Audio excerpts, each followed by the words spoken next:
Hi, everybody. Over the next couple of weeks, schools all across the country will be opening their doors. Students will suit up for fall sports, and marching band, and the school play.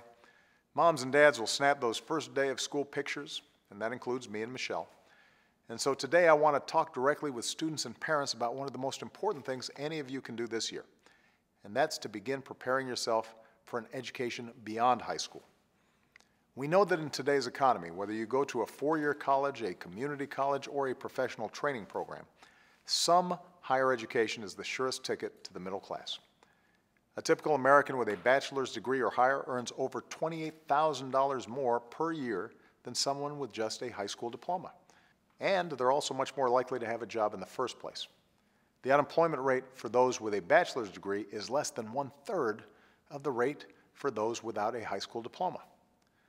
But for too many families across the country, paying for higher education is a constant struggle.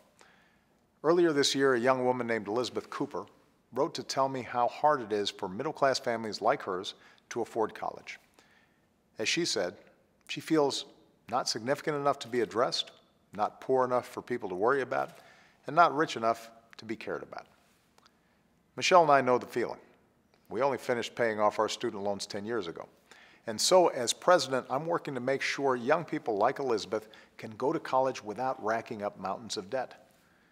We reformed the student loan system so that more money goes to students instead of big banks. We expanded grants and college tax credits for students and families. We took action to offer millions of students a chance to cap their student loan payments at 10% of their income. And Congress should pass a bill to let students refinance their loans at today's lower interest rates, just like their parents can refinance their mortgage. But as long as college costs keep rising, we can't just keep throwing money at the problem. Colleges have to do their part to bring down costs as well.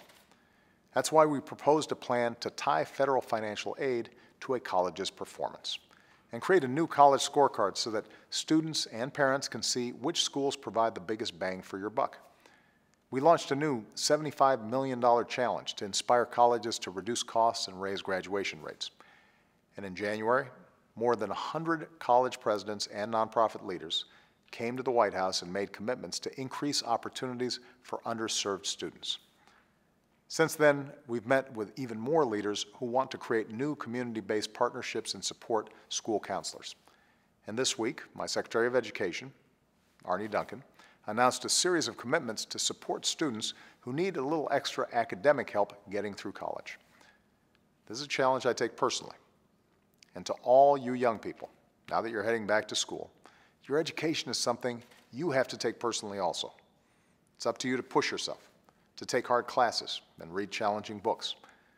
Science shows that when you struggle to solve a problem or make a new argument, you're actually forming new connections in your brain. So when you're thinking hard, you're getting smarter. Which means this year, challenge yourself to reach higher and set your sights on college in the years ahead. Your country is counting on you. And don't forget to have some fun along the way, too. Thanks, everybody. Good luck on the year ahead.